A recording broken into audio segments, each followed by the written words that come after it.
Hi, everyone, and welcome to another episode of Read and Write with Natasha. My name is Natasha Tynes, and I'm really excited to have with me author Terri Brown, who is the author of the novel Sunflowers Beneath the Snow. This novel is set in Ukraine through the eyes of three generations of Ukrainian women. It's a very timely novel, and I'm really excited to talk about it. But first, a bit about Terri. She was born in Athens, Greece, as an Air Force brat. Her words, not mine. And Terri now calls the North Carolina coast home.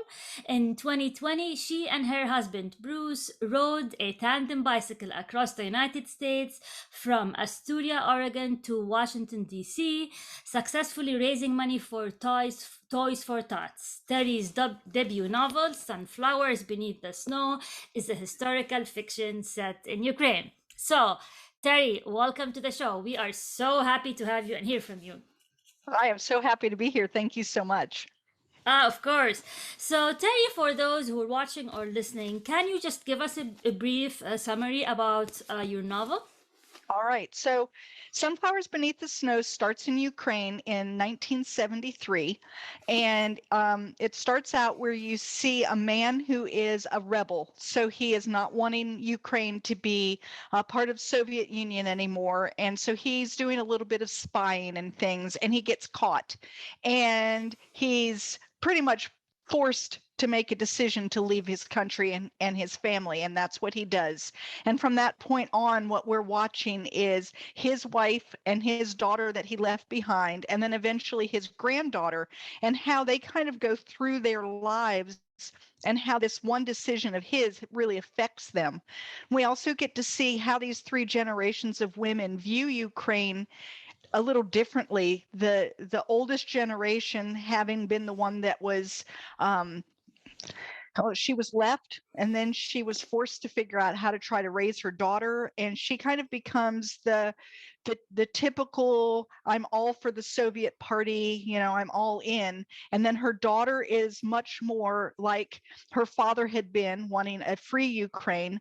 And then the granddaughter has been far enough removed where she never really saw a lot of the hardships, and she's kind of more of the opinion of, I don't know what the big fuss is about, we're free, why are we still talking about this? And then how those three generations can live together and go about their lives and have good relationships. And I tell people it isn't always pretty, but family life really isn't always pretty. And so, it can get a little messy, but they always come out of it, and they always come out of it stronger. Yeah, so I want to talk about the timing of the book. So your book was published In recently, January. like in January, like a few months Right. ago.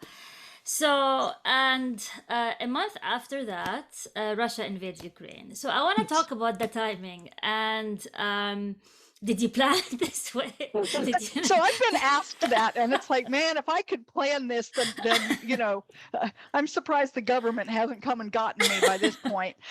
So I got the idea for this story in 2016. Okay. I wrote it in 2018, and I got it through to a publisher in early 2021, excuse me, 2021. And then it took almost a year, to get out. And so, no, at the time I wrote it, Russia had invaded Ukraine in 2014. And they're always what I call saber rattling, making little noises here and there, but nothing had happened now. You figure between 2014 and now, really, there hasn't been a whole lot of anything going on. So the answer is no, I had no idea. And then the timing is just, like absolutely incredible. It was like the closer my book got to launching, it was like the more troops were amassing on the borders. And I thought, oh my gosh, what is this? So, how did that affect the launch of the book? I mean, is it like in terms of the feedback you got?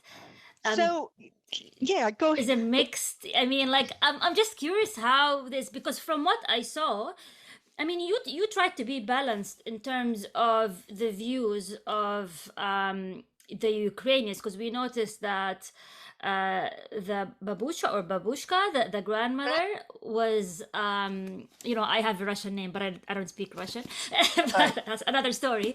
But we noticed that she was really pro Soviet Union, at least in the beginning, Mhm. and you mentioned that in the book, and you also talked about that after the Ukraine got their independence. Not everything was, like roses and flowers, that they had issues. So I like that approach. So I thought you did a really good job by kind of balancing the view. So I'm curious about the feedback. How did people perceive this from both sides, from the Russians and the Ukrainians and the US in general, or People the in whole world? general. Yeah, yeah. Right. So I've heard a couple of people who do not feel that I should be trying to market this book right now. They Okay. feel they have decided that this is the bad timing and I shouldn't be trying to do this. I think they think that maybe I'm trying to profit off of somebody's misfortune. But the truth is that I feel that the book helps people get a better understanding about the relationship between those countries, and it also helps them to form more of a compassionate understanding of what is happening. And to me, whenever you can do something that helps build a compassion toward a people, then that's a good thing. So I've had a few of those.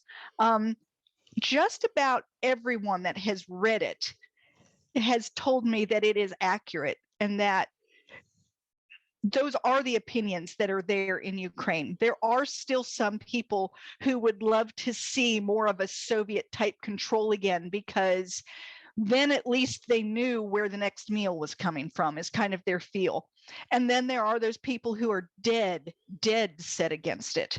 And so I think that the book is a really good representation of the fact that I think most people in Ukraine want a sovereign Ukraine, but that there are still those leftover from that era that kind of miss, it's they get used to a particular way, and then they kind of just want to keep doing what they've always been doing. um I hope when people finish reading it, like I said, that they have more compassion, that they have a better understanding of what's going on. um, Especially people here in the United States, we're so far removed from what's going on there. I mean, there's the huge ocean between us, and yeah, our gas prices go up, but not a lot else. And so I want people to understand that these are real people who are fighting a real fight. And when you can gain that kind of compassion, then you start thinking about, well, what can I do maybe to help? How can I be part of it? Um, so there's that. And then what's really interesting is that this story has a very tiny sliver of truth to it. Okay, so there's 3 generations, and the youngest generation, her name's Iona in the story. She is actually someone I know, who came to the United States for a summer and was unable to go back home because Russia had invaded the Crimean Peninsula right where her family lived. And so she's never been home since. And in 2016, she told me this amazing story of something that had happened to her in New York City. And I could not believe what she was telling me. And we went back and forth, and it was true. I finally figured out that this is, yes, indeed. And I can't tell you, or it'll ruin the whole story. But I took that little teeny tiny sliver and I wrote 80,000 words of fiction. So I could tell that last little sliver that happens in that very last chapter. And I'm keeping in contact with her now. And she has let me know, like what's going on. Her family has been able to get some information out and things. And she came to me 3 days ago and said that she had gotten together a group of artists and that they were raising money to help Ukraine. And they were, part of their proceeds. And then she said, and we need your book. So right now I am donating part of the proceeds of each sale to go toward a Ukrainian foundation that she wants the monies to go to. And so when you get the real life Iona coming to you, your real life character, and she says, I need your help, then that's what you do. You go out and do that. So Yeah, amazing. Have you heard from any Russians or other Ukrainians? um, I've heard from a few people who are of Ukrainian descent Okay. who have said that they feel like, it's a good representation. I actually have new friends. They've just moved into my neighborhood who are from Russia. They've lived in the United States for 30 years now. And I think they feel the same way. They feel like it was a good representation. I want people to understand that I don't think this is a Russian thing. It's a Russian government thing. Okay. And there's a difference between Russian people and a Russian government. Their government right now is, it's a power grab, and that's what they're power hungry, and they want to bring back more into Russia to make Russia bigger. And I think that most people understand that, a sovereign nation is sovereign. And that's what we need to try to keep. Because if they can do that to Ukraine, then they can do that to Poland. And if they can do that to Poland, well, then they can do that to England. And if they can do that to England, well, they can do that to United States. So you can't say, well, it's okay because it's small, and you have to be able to say when a nation is sovereign, it stays sovereign. So Yeah. I think most people believe that, and then those that don't, well, let's have a good discussion about it.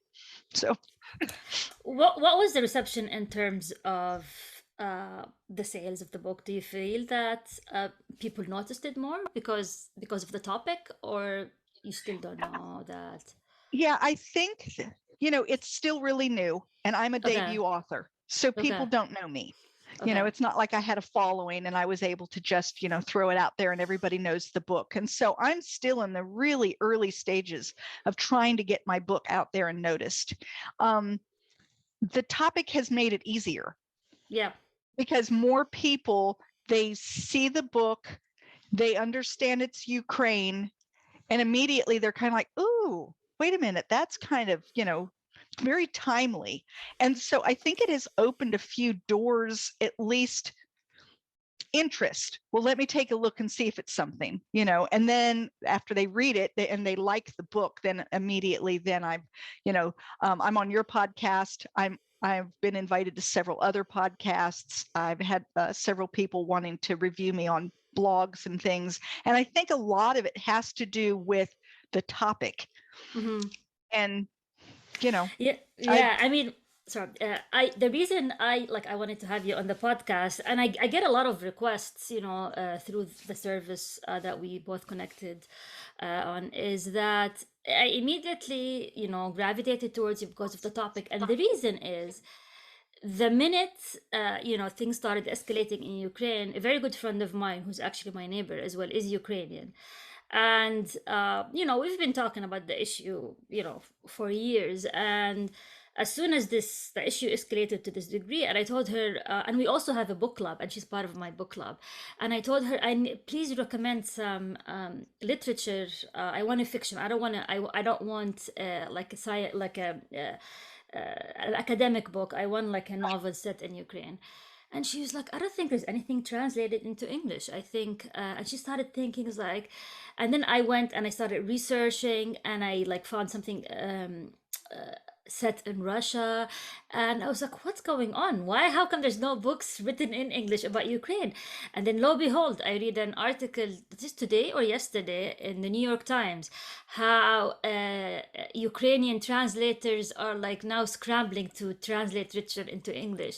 So right. immediately when I saw your book, I was like, that's what I've been looking for. I found it. So I'm so glad because I have some followers. I'm not the New York Times or anything like this, but I'm hoping that the readers and the listeners will get to know about this book, because it really helped me a lot understand the nuances of it. So my question is, you are a debut author. So what made you wanna even write a book in the first place? What inspired? Just the story, and you decided I want to write the story, and have you written before, or this is just your first attempt at doing it? So I started writing in 2000, but I was writing nonfiction for small businesses. And I had a couple of story ideas, but I was too afraid to try to write them down. You get this horrible fear because, when you're writing nonfiction for businesses, it's if someone doesn't like your article, it's not a big deal because they probably didn't want to know about, real estate investing or whatever it is that you wrote about. But when you write your characters down and you give them a story and you give them a place, and then they don't like that, it's kind of like someone saying, "Oh, I don't like you," and so it's a lot harder to put out there into the public eye. But in 2016, like I said, I heard that story, but I thought I don't have what it takes to write it. Like I don't know what I would do with it. So that just kind of percolated. 2017, I had an opportunity to go to a writer's retreat where you got a whole week to just write. And I thought, you know what, I'm going to do that. But I did not write this story. And I wrote 50,000 words in 1 week. Oh, wow. Where did you go? Yes. And what was the place?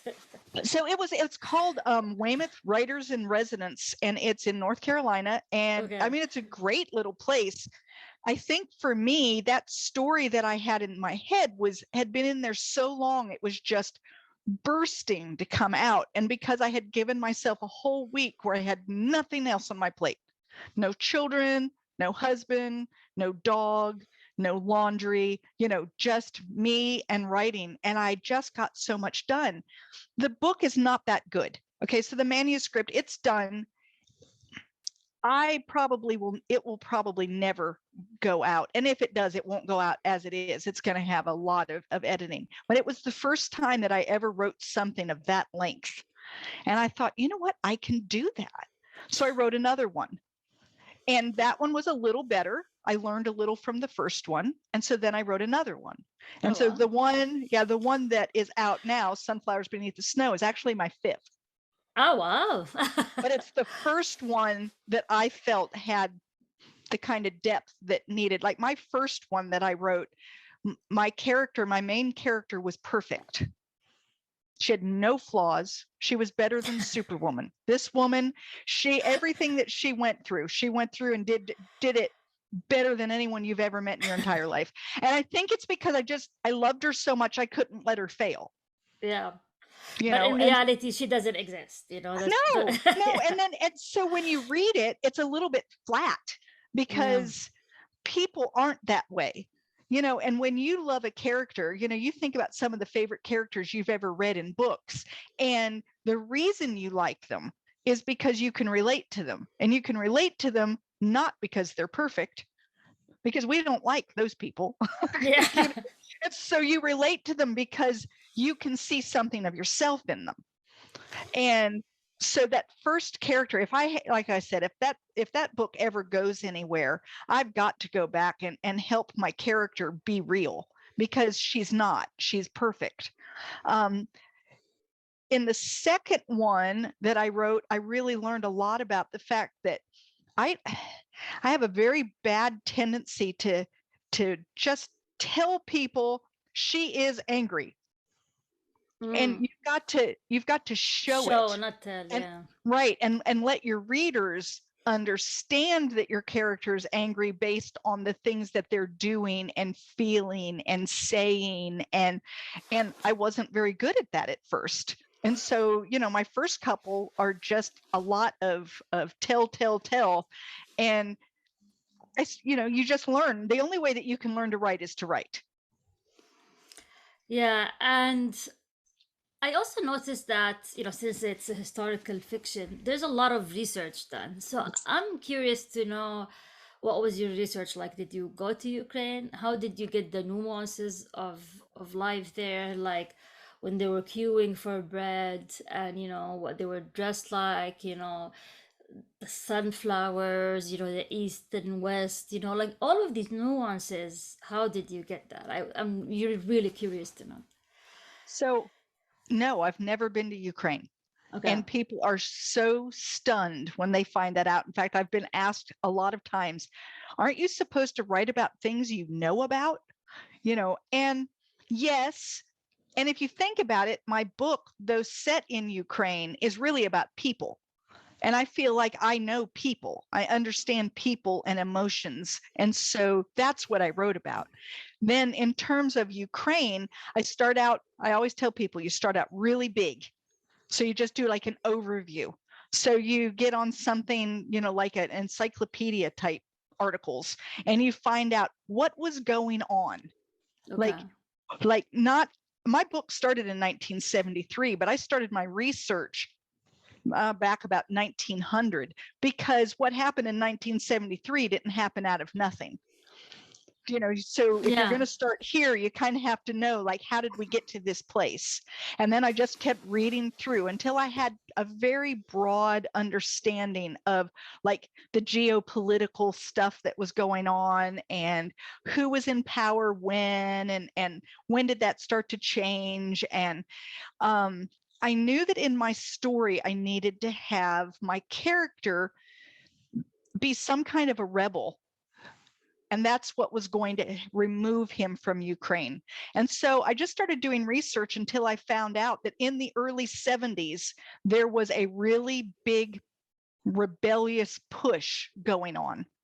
And a lot of people were whisked out of Ukraine because of being involved in, this different spying, yes, but not spying like, the movie type spying, but, bits and pieces of information and that kind of thing. And so that's why I put him in that time period. And it was like, that's going to fit. That'll fit perfectly. And that way I can move him on out.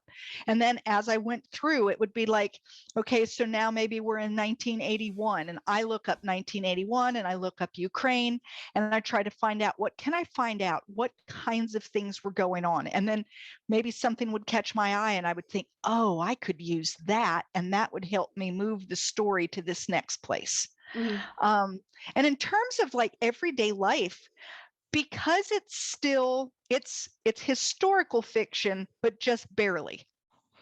And there are still people who lived it.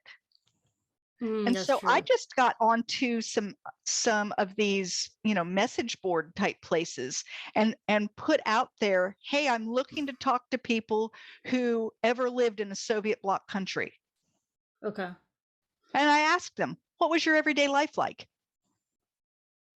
And so I don't have any one, like, it's not like I used anybody's words, but you hear from 10, 15 people who start telling you what it was like, and you start to get kind of a good feeling of, oh, so I could have my character doing this and this would make sense, and I could have my character doing this. And so Like, for example, describing the apartment, like she had no furniture, like only one chair, and how they had one bedroom. And for me, also the idea of that they give them apartments and then they take them away when the circumstances change. I mean, these were like really fascinating stuff that I and guess, most of that is really easy to find. yeah, A little bit of research about the Soviet Union and how their social system worked, and a lot of what I found for the social system was not specific to Ukraine. It was kind of a Soviet Union in general. And yeah, so you can say, well, if that's happening overall, then it's going to be happening in Ukraine. yeah. So I just did a lot of research on the general social, like, how did those programs work? And that's what I found was, people were given rations, and they were given their housing, and they were even given work, often based on like family size and status and different things, and that's what determined how much milk they were going to get that day. Yeah, And then it yeah, got to the point where, even though maybe you were supposed to get milk that day, they didn't have enough milk, and so you stood in line and you may not get what it is that was on your ticket. And so I huh. made sure that my people experienced some days like that too, where they weren't lucky enough to get bread or milk that day. And you used some Ukrainian in the book. Mhm. So how did you get that language? Like Google Translate or I did do Google Translate to start, in order to get my word in, and then I checked it with my friend. okay. And I just said, is this word really the right word that I want? And most of the time it was, because I wasn't doing sentences. I was doing one word. Word. Yeah. And so that's pretty, Google Translate's pretty good with word to word. Yeah. Sentences, they're not quite as good at. Yeah. And I think the only time that I really used sentences was, I did the lyrics to the The national Soviet, anthem. Yeah. the national anthem, and that was written out. I Ah, just okay. found that written out, and I just used it as it was, and made an assumption that, it came from um, a site that I trusted, that they knew what they were talking about, and I just did that. And then right next to it, they had the in English, so that you knew what it was saying. So I did that, and you have to be very careful when you're doing lyrics to songs, but it was public information, so it wasn't like, a David Bowie song or something. Yeah. And so I'm gonna play the devil's advocate here, Yes. and so there is this movement that I personally do not agree with, but since I'm playing the devil's advocate, it's called own voices.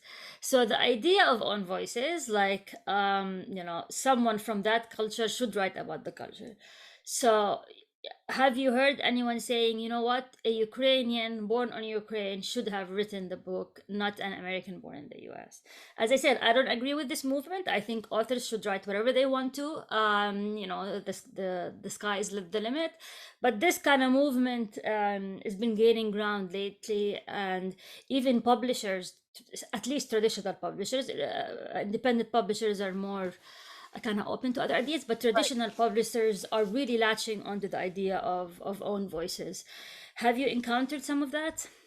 I haven't had anyone say anything to me about it um, in this context. I have been in book lectures and things where it has come up before, and authors are kind of arguing it back and forth.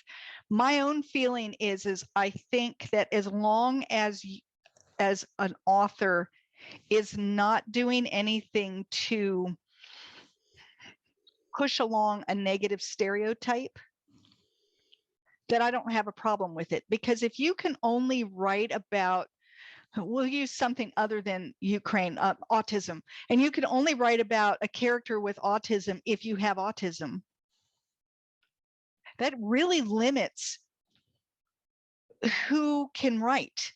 And if you Yeah. can only write a woman character if you're a woman, because let's put it this way, with own voices, that means that as a woman, I shouldn't be able to write any male characters. Yeah. Well, but own voices is it doesn't go both ways. Like they kind of I know. signed, like you as a minority, because like you're a woman, you would side with you, not Right. with the. So so that's why I don't agree with it, because I think it should go both ways. But Me too. And so I think that's where, but no, in general, no one has said that yet. I expect that they will, as the book gets more known. You're always going to have people who don't agree with something that you've written. And that's okay. yeah, I yeah. think that's the power of literature, is to be able to have people who can see things from different sides, and let's go ahead and have a good debate about it. That's fine with me, because I feel that what I did was I tried to stay as true as possible to the feelings of people who lived there. I've talked with people who have lived there, who've read the book, who feel that I did a good job of that. And I don't feel like I promoted any negative stereotypes. And even when I had people who were doing negative stereotypical things, I had them come up with an aha moment where they realized, oh, like Sandra, who says or not like Sandra, Danya, who says that, he hates Russians. And then he has that scene where he finds out that a friend of his is Russian and he didn't realize it. And Yeah. he's hurt their feelings by making this horrible comment. And then he has to rethink everything, and he does, and he comes up with, oh, well, I guess not all Russians are bad. I don't care for the Russian government. I mean, and so I think that as long as an author is staying true to what they know, I think an author should be allowed to write what they want to write. Yeah, I And mean, and then I'm and agree. then if the reading public doesn't want to read it, well, that's their right too. Yeah, yeah. So So I'm gonna switch gears now and yeah, talk that's fine. about the technicalities and more, because like some authors listen to this podcast, so I always like to help them during their journey. So by listening to published authors like yourself, so what was your journey like in terms of finding the publisher? Did you try to find an agent first? Do you have an agent? And how did you end up with a publisher? And did you like want an independent publisher, or like you would rather go with like the, what do you call them, like the big five, Yeah. which is like, yeah, many authors dream of that, and they, as I said, they're very selective, and it's not only selective, but it also depends on the market, so Right. it's kind of like a crapshoot. It is. It is. So in terms of your journey to publication, I'd like to hear from you how you got there. Okay. So I think like most authors, I started in that place where I really did want to be in, the big 4 or 5, whatever it is now. They keep Yeah, merging. I don't even emerging, yeah. remember. Yeah. Yeah. But that's what I thought I wanted. And I Okay. think I wanted it because that would mean that I was somehow more successful or whatever. And I started querying, and you get rejection letter after rejection letter when you're lucky enough to even get a rejection letter. And I found that really disappointing. So I considered doing some self-publishing, and really was going to go that way. I mean, that's what I had decided. And then I was in a book club where we read a local author who was self-published, and I won't say who it was, but I did not care for the book. And I felt that it was not well written, and I felt that it was not well edited. And then I thought, oh my gosh, I don't want to self-publish because I don't want this to be my experience. I Okay. don't want to have written something that I think is good and then have it go out into the world and it not be what it needs to be. So then I was crushed again because I didn't know where I was, now what am I supposed to do? So I started querying again, and I found Atmosphere Press, and they are a hybrid publisher. Mhm. So it's hard for me to explain what they are. It's almost like you get the best of both worlds. I have a publisher. They helped me with the cover. I had an editor. I had someone who did the proofreading. I had someone who knows how to do all of the stuff about getting the book onto Amazon and all of those pieces that I didn't know what I should be doing. On the other hand, I kept 100% of the rights to my book. Mm. And when I worked with the editor, I did not have to accept what the editor told me. I got to make the final decision. When you go with the big 5 or 4, if they tell you you have to change your ending, you have to You change have your to change ending. it. I also have a friend who just the other day said to me, there's an event coming up and I'm really excited, and we're going to be able to meet with the public, and there's a big group of authors getting together, and we can sell our books there and talk with the different people, and they're giving each one of us a period of time where we can talk about our book and whatnot. And so I told her about it, and she said, oh, I would love to, but I can't. I'm not allowed to sell my own books. Because she's with a publisher that doesn't allow her to do that. And I thought, oh, I would hate that. So, I mean, I would. Yeah. It's like, what do you mean Yeah. you can't sell your own books? If they're yours, why can't you sell them? But the truth is that they're not hers anymore. Yeah.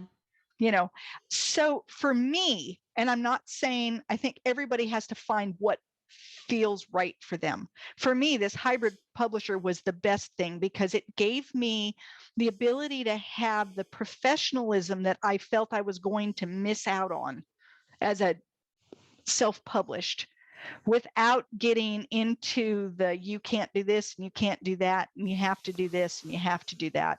So I was able to kind of keep creative control of my book. So for me, that's kind of been the best of both worlds. Is I got a little of what I liked from the one and a little of what I liked from the other, and I didn't get some of the other things on either side.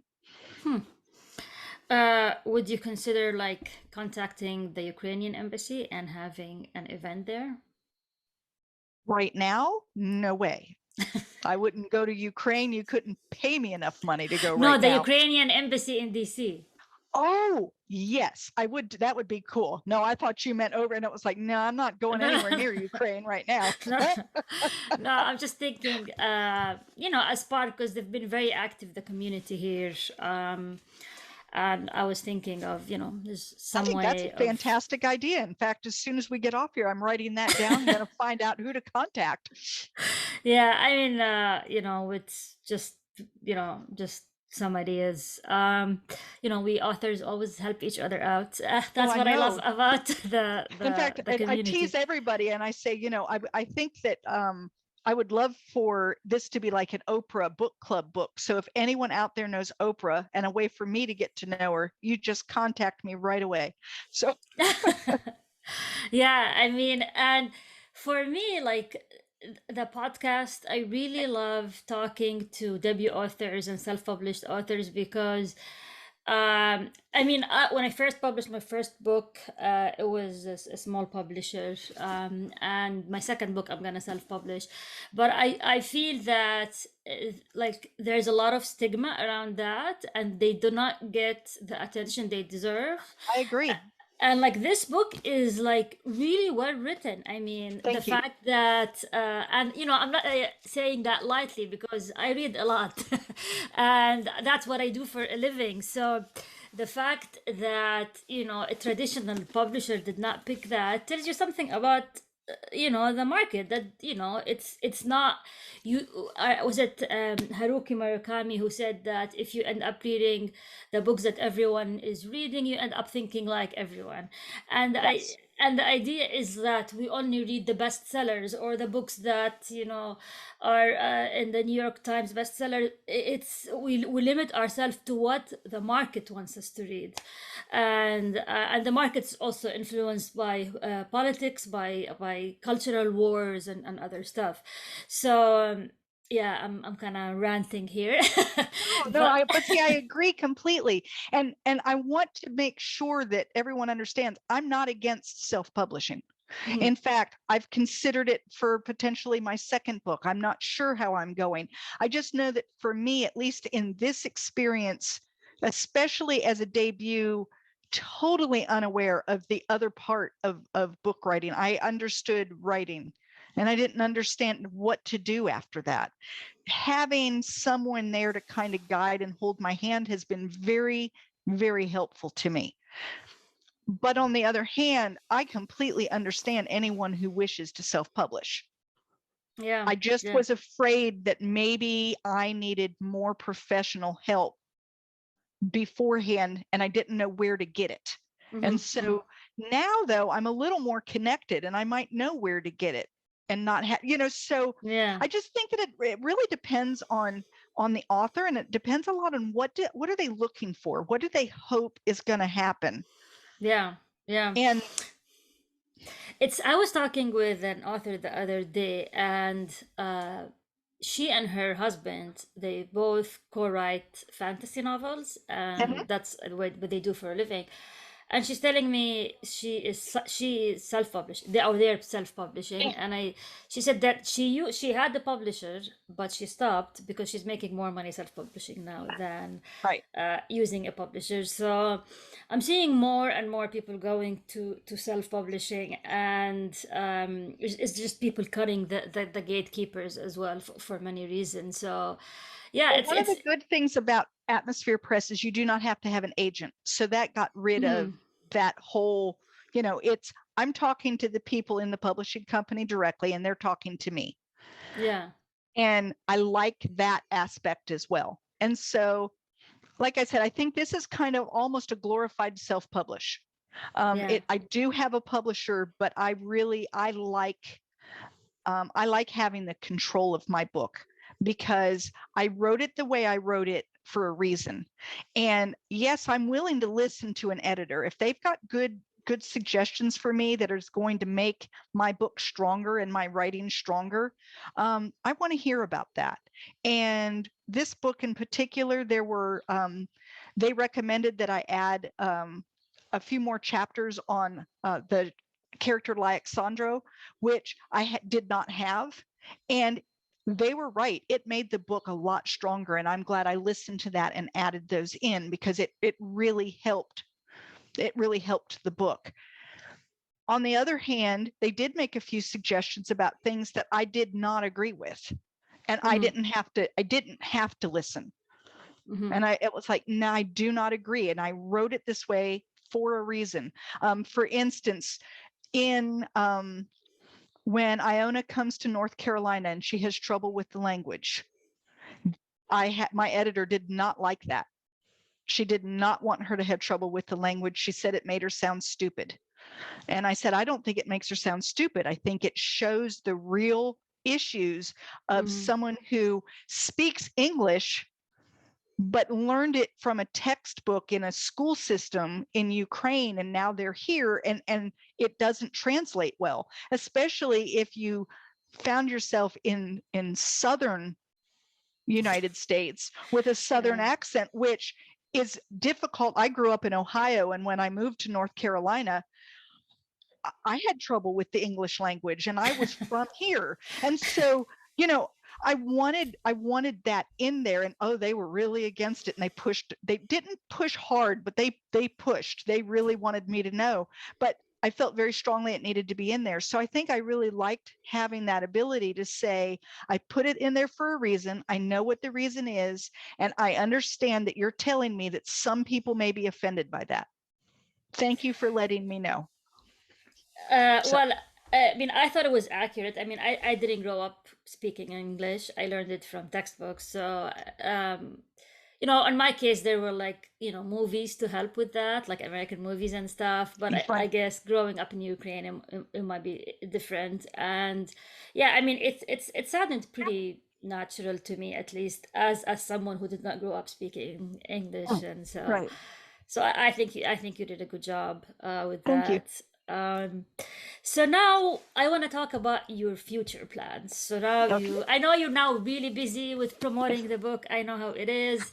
You're still like high from all the excitement and the feedback and like the Instagram stories and all of that stuff that come your way. And at the same, like, one of the mistakes that I made is like I was so into the first book that I stopped writing for a while, and then I realized, you know what, I like I have to move on. You have to have something else yeah, and I was so sucked into it that I kind of neglected the fact that you have to continue writing, and I struggled a bit with that. So like always my advice is just, you finished the first one, what's next? If that's like you really wanna continue doing. So what's next for you?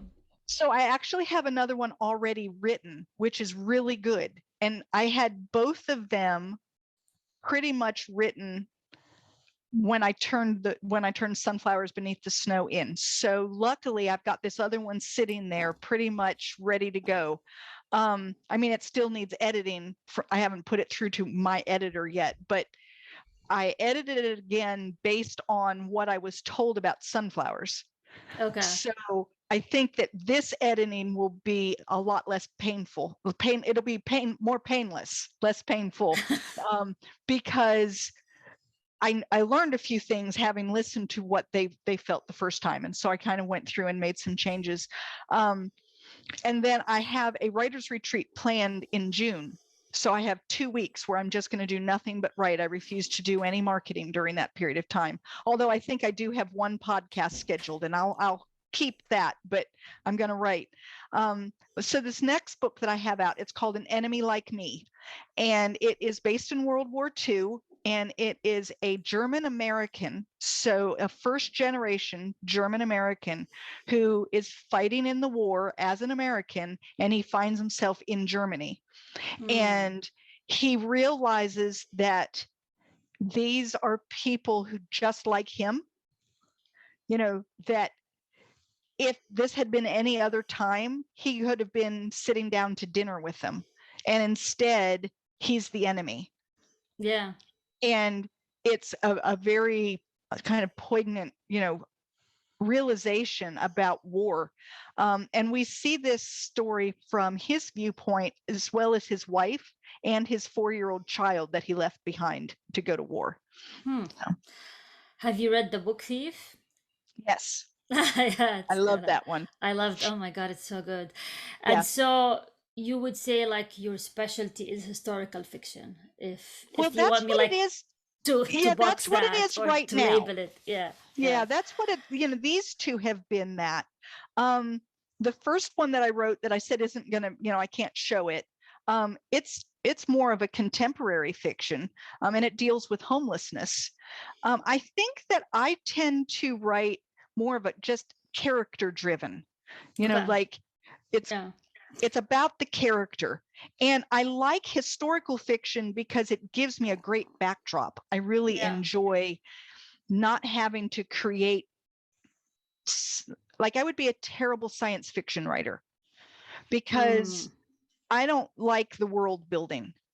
okay. The creating that I that's not my strength. I'm a people person, and so I know what to do with people, and then the worlds, it's kind of like, what am I supposed to do with so for me, having historical fiction is great because I'm really good at research, Mm, and then I can put my characters that I've developed into these great places. They already exist and I can already find out about them, and then all I have to do is be able to write it so that you feel like you're there. And I like that a whole lot better than trying to create some place that isn't real or isn't real to me. yeah, And it's interesting, I enjoy some science fiction to read, but only if the characters are really well developed. And if they're not, I can't get into it. And I think that's the really interesting thing about books and authors and readers is there's something out there for everyone, and not every book is for everyone. yeah, When I've had a few people say, well, I don't think I'd ever read that. That's not my kind of book. And my thought is good to know. yeah, Doesn't yeah. hurt my feelings at all, because there are books that I don't enjoy. And it doesn't mean that the person didn't write a good book. It just meant that it wasn't my kind of book. And that's okay. Yeah. So I want to ask you, before we conclude, about your writing habits. How often do Okay. you write? Where do you write? And do you believe in writer's block, or what? Just walk me Right. through your writing routine. So I tried doing a write every morning for an hour. What time? Does not work for me, Okay. because I don't like, first of all, I really have a hard time with feeling pressured like that. Okay. And so I'll sit there, and if nothing is coming to me immediately, then I start to feel like anxious and panicked, and oh my gosh, I only have 45 minutes left and I'm never going to get it written, and then if it happens to be a really good day and now my hour's up, and now I've got other things I'm supposed to be doing, but I want to keep writing because I'm in a groove. So the hour didn't work for me. So then I tried to make it so that I wrote anytime that I wanted, but that I set aside Friday starting at 11 in the morning, and I could write until I felt like I was done on Fridays. And that worked really well for a while, but then eventually, doctor's appointments had to happen and other things. And then there was the 3-day weekends and the fact that I live at the beach. And so the kids want to come visit Nice. and they get here on a Friday, and, that kind of thing. I So want to then I come tried, visit. yeah, you can, please come visit Okay. anytime. And so then I thought, okay, well, maybe I won't do it on a right against a weekend. Maybe I'll try it on a Wednesday. I am apparently not a very structured person. So I write when I feel like it, and I try to write every week. So if it's getting to be Thursday and I haven't written anything yet, I look and I say, okay, I don't have anything going on tomorrow morning, and I'm going to set that aside. That seems to work better for me than this rigid, planned, And I know for other people it works. Oh, I've been told, oh no, it's wonderful once you get into the groove. And I can't seem to get into the groove. I have noticed exactly what you said with being so excited about sunflowers beneath the snow right now, and the marketing that goes into it, and the reaching out to people, and it's harder to find the time to Yeah. sit and write, or to even want to write. Like my mind is whirling in a whole nother direction, and the marketing brain and the writing brain are not the same brain, and so you have to be able to turn off the one and let the other one come on. Which is why I'm really excited that I went ahead and created that 2 weeks of time. So I know I have it coming up, and it makes me feel good to know that I've got that 2 weeks that I can just sit down and I'll have nothing to do but write. Writer's block. I think that writer's block for me, all that means is that I have other things on my mind that are too pressing. And when I can get those off my mind, then I'm able to write again. And so I don't really think it's writer's block as much as it's just life is interfering. And if you can go ahead and clean some of that off your plate, then it gives you the space to write again. You know, if you're worried about, you know, your child maybe is having an issue and you've got that on your mind, and you and your husband have had a little bit of an argument that morning, and those things are top of mind. And it's hard to shove them to the side. But if you can go ahead and get those things kind of straightened out, the writing comes back, Yeah. at least for me. Yeah. Yeah. Yeah. I mean, I think people work differently. Like, when I wrote my first novel, I was working full time back then, and I had a baby, and it was just so like I Crazy. used to. It was crazy, and I used to wake up at 6 and just write for one Right. hour, 6 to 7, and then like commute to DC, and oh my God, it was tough. But I'm glad I'm over that baby period. Yeah. Oh, that would have been horrible. Tell me about it. So, we're getting close to the hour here. So, any Okay. final thoughts, ideas, things you'd like to say to anyone who's watching or who's listening? I think that for writers, I would like to say, the best thing that you can do is write. Get out there and write, and then be willing to listen to what other people have to say about it, and use that information to make yourself a better writer. And if you hear something that you really don't like, and you've tried it and it doesn't work for you, it's okay to let it go. Not everybody's opinion is going to work for you. It's okay to try it. And if it doesn't work for you, be true to yourself and say, well, that was a good try, but it's not for me, and push it to the side, and continue being true to yourself. And then for readers, I like what you said about the idea of, try to branch out a little bit. Don't just stick with the New York Times bestseller lists, or Yeah. the same 12 books that are on, everybody's book club. Look a little further, look a little deeper, see if you can't find something that, I'm not saying something no one has read, but something that is not quite as popular, that maybe will give you a different look. Yeah. I just recently put together a list. It's the Excuse me. 12 Yeah. the 12 historical fictions that you don't know that will make you cry. And I did that so that people can get some ideas. There's historical fiction out there that come from very different points of view that are not picked up by those Mhm. big companies. They're not put on the bestseller list, but they're good, Yeah. and they have a Yeah. good viewpoint, and it's worth reading. Yeah. So yeah, and if anyone wants that list, they can just go to my website. I can get it there. Well, thank you so much. This has been wonderful, and for anyone who's wants to know more about Terri, they can go to her website. Also, make sure to check out her book, "Sunflowers Beneath the Snow." It's available on Amazon as a Kindle, and as also a print. Is it an Audible or not yet? No, it's not an Audible yet. I'm hoping maybe that's just another huge, ginormous project that I haven't had even a chance to begin to look into yet. Well, well, hopefully, maybe soon you'll have it. And best of luck with everything. Thank And you so thank you. much. Of course, and let's stay in touch. And thank you everyone for watching another episode of Read and Write with Natasha. And till we meet again.